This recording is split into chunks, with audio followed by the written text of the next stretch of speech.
why you're blocking love and don't even know it. So, the way you love others will only go as deep as the way you're willing and able to meet yourself. We're talking about how the relationship you have with yourself shapes the way you're able to actually love others. How we're taught to focus on loving others, but the quality of your relationship actually always starts within yourself. And how unresolved parts of you show up as patterns in how you love and why that's actually a really good thing. We're taught to focus on the other, but the quality of your relationship actually always starts within you. We're taught to put others first, that if we just focus on them, on the relationship, then that relationship is supposed to miraculously feel intimate and connected. What I find with clients is that it starts with really the simplest of things. Like, I have a client I was working with yesterday, and she's in a new relationship. And this man wanted to take her out for sushi. And she was telling me she doesn't really like sushi. And it's these subtle, simple things where she's in this new relationship and she wants to please and she wants it to go well.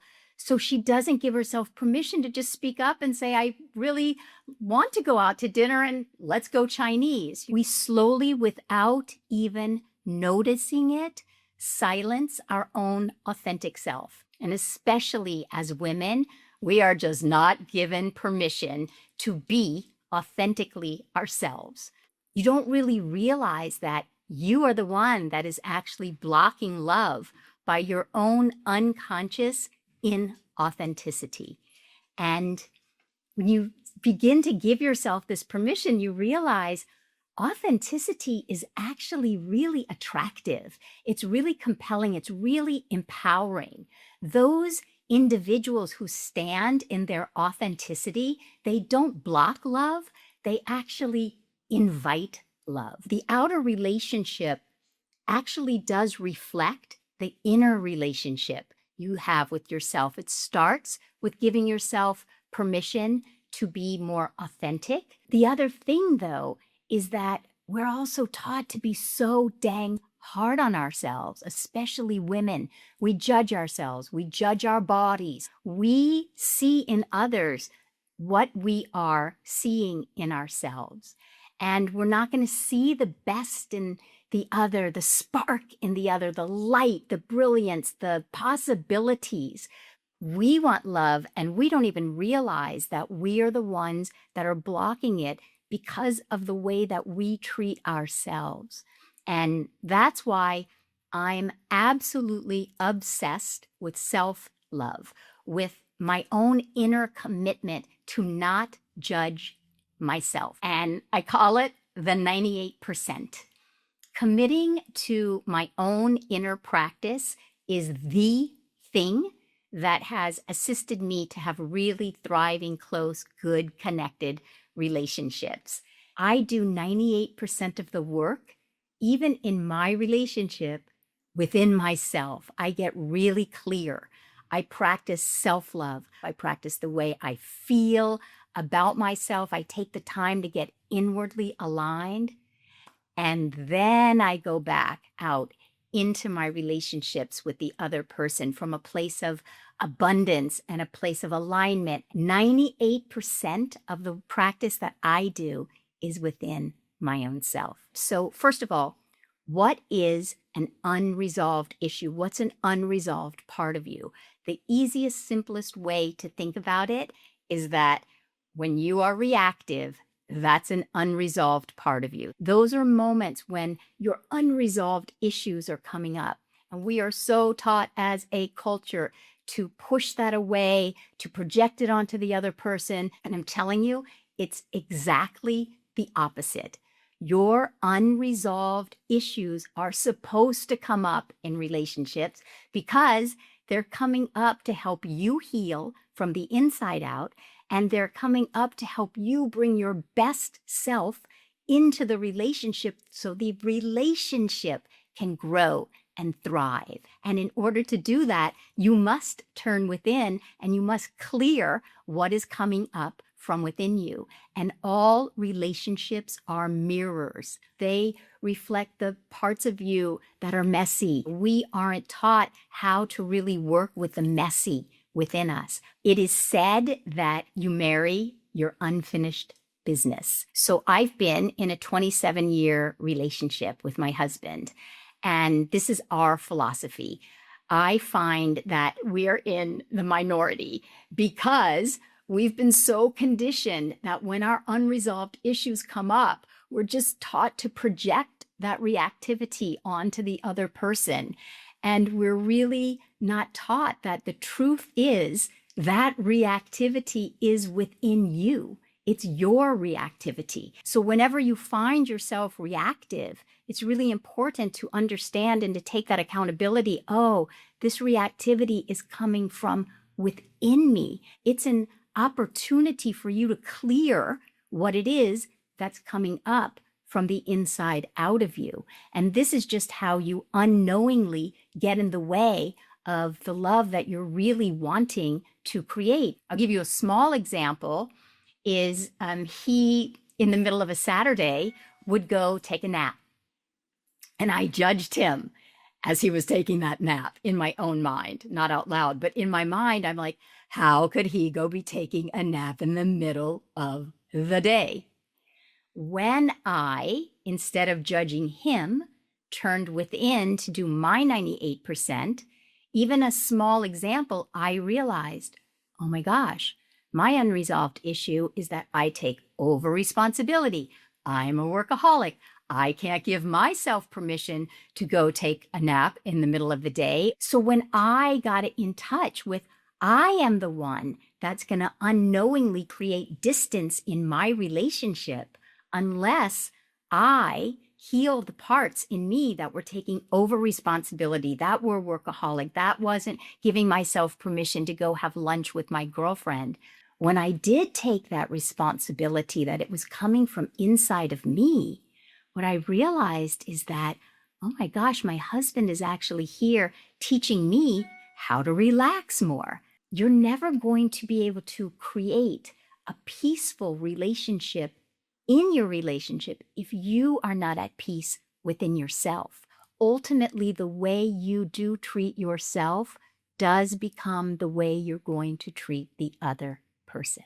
And by taking some time to turn within and create a richer inner quality of relationship with yourself, it's not going to help but create an outer relationship that is so much more in alignment with things that you are really looking for.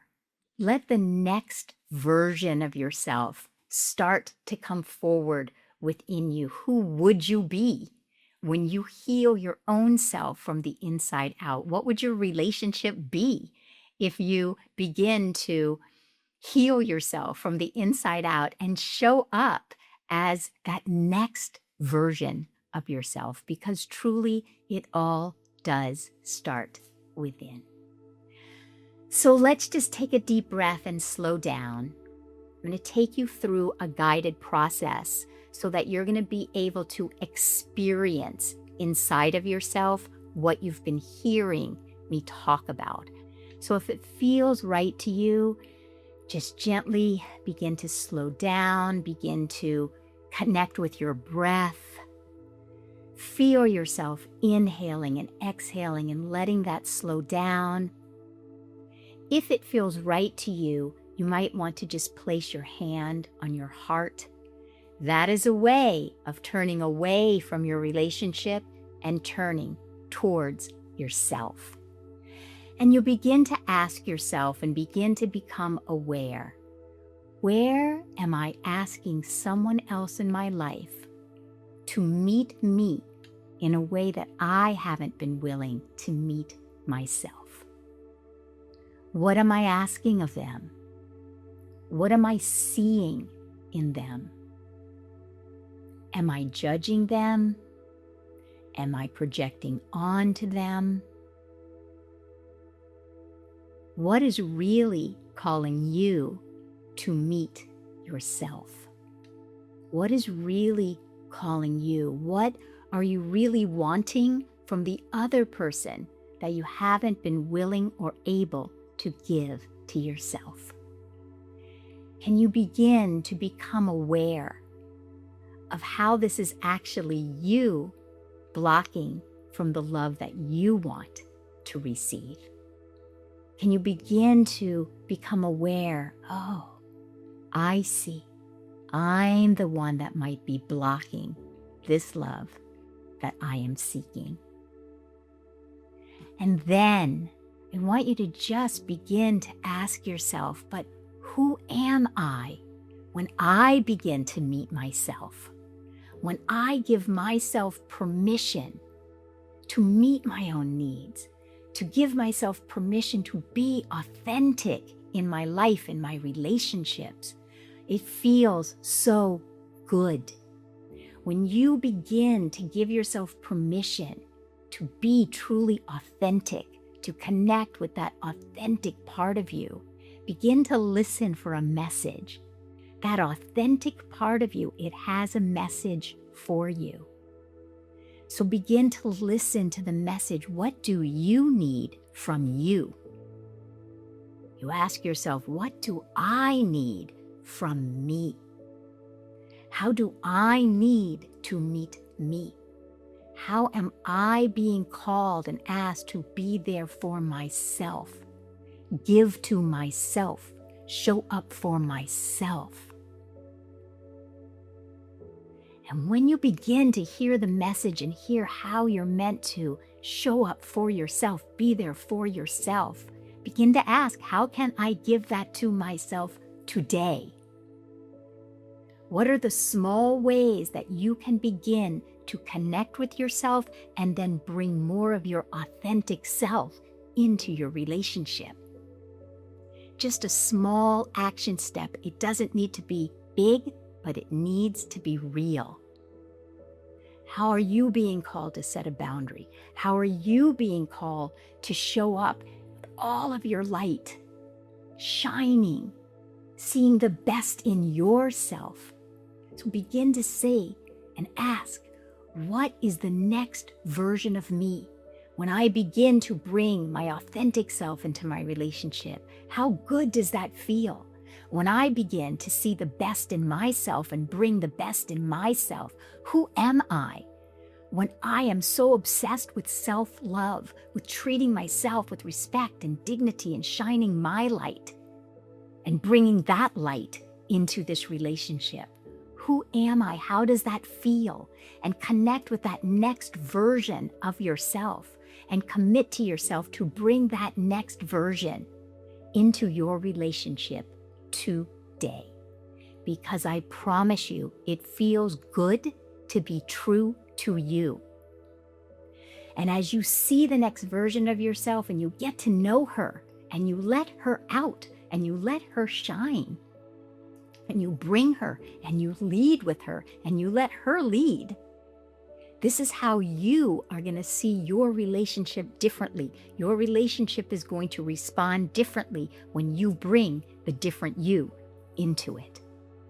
And as you begin to hear that message and give yourself this permission and feel your nervous system light up from the inside out, just tell yourself, acknowledge yourself, appreciate yourself. I'm so grateful I took these few minutes within.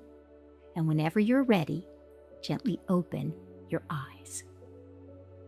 Am I asking my relationship to meet me in a way that I haven't been meeting myself, but I'm so willing to meet myself and bring the next version of me into my relationships? Because I promise you, if you stay with that question, it will change the way that you love and it will change the way that you receive love forever.